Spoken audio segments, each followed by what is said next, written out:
Like he said, my name is Molly, which does mean I can never get lost at a music festival. Yeah, if you're not laughing at that joke, you've never felt sheets before. Not sure what to tell you guys. I have to be honest with you all, I've had a rough year this year. Right before my birthday, my grandma actually passed away. Thank you. It's been really hard because I've been short about $50 this whole year. Yeah, I didn't get the birthday card. You know, I told that joke in West Virginia once and someone just yells out, "Your grandma's cheap!" It's like, we're in West Virginia, bro. Thought we were all on the same page. I don't know. I feel bad saying that though, because I guess we've been in a pandemic for like 2+ years, so we've all had it a little rough. But I do think there's some silver linings that have come from this pandemic, if we can be honest with ourselves, you know? Like, I still use my elbow to open doors sometimes instead of my hand. That's nice.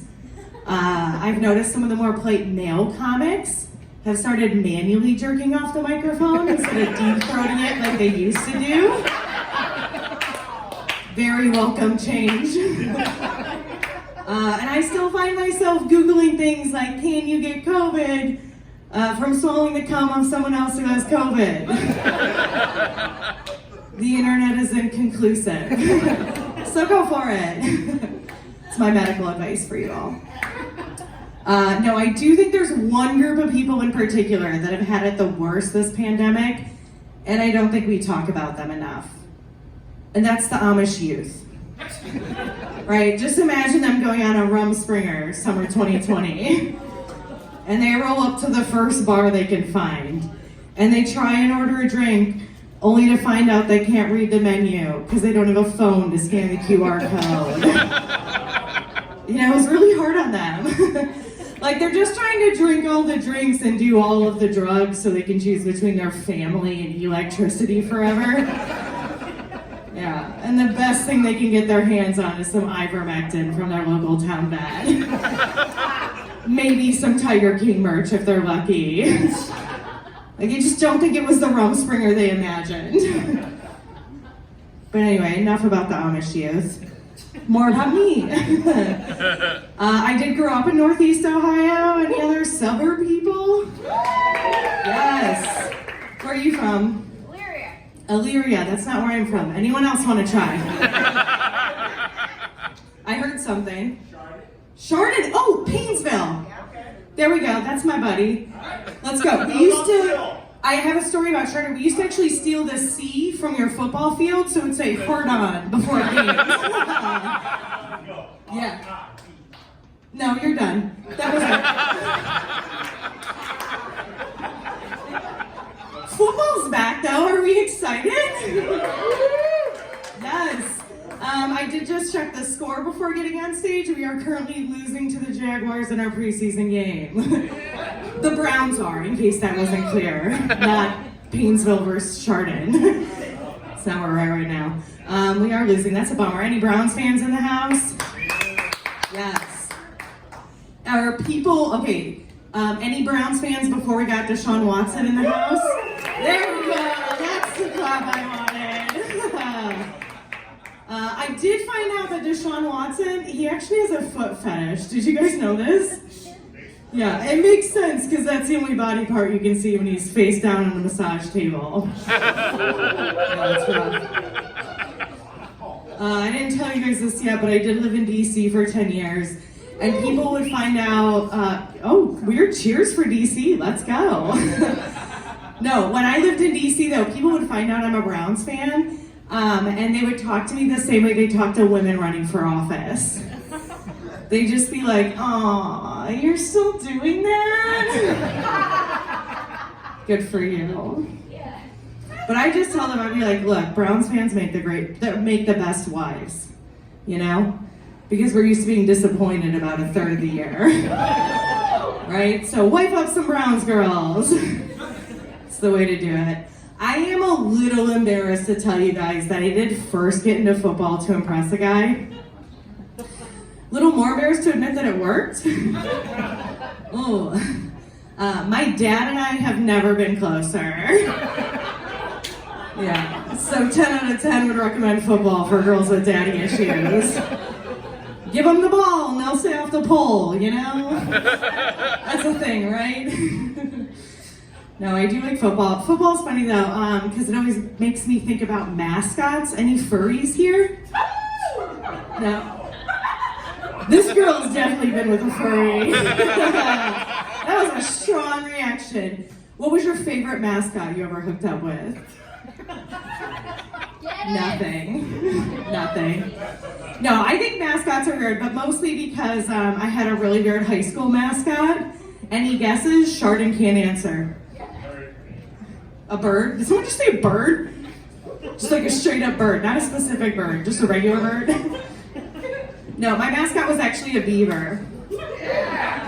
Yeah, it's a really terrible mascot for a girl who developed early. It's not great. And to make matters worse, we did call ourselves the Fighting Beavers. Yeah, which is why to this day I still view sex as a competition. Complete with a set halftime show. My boyfriend is a very lucky guy. Thank you for asking. No, I did find out when they were building my school, though, that they were surprised how many beavers they displaced in doing so. So they actually made the beaver the mascot to honor those who had lost their land. Yeah, and that did give me a whole new outlook on the Cleveland Indians. Yeah, we were just honoring them. You know what's weird about that joke is I actually wrote that when I lived in DC, and it was about the Redskins. And then I moved to a city where I could make the same joke. That's rough, right? But I guess between Atlanta, Kansas City, and Cleveland, I made the right choice of cities to move to. Yeah. Got a lot of problematic sports teams in this world. Another weird mascot story, because I know you guys are as into this as I am.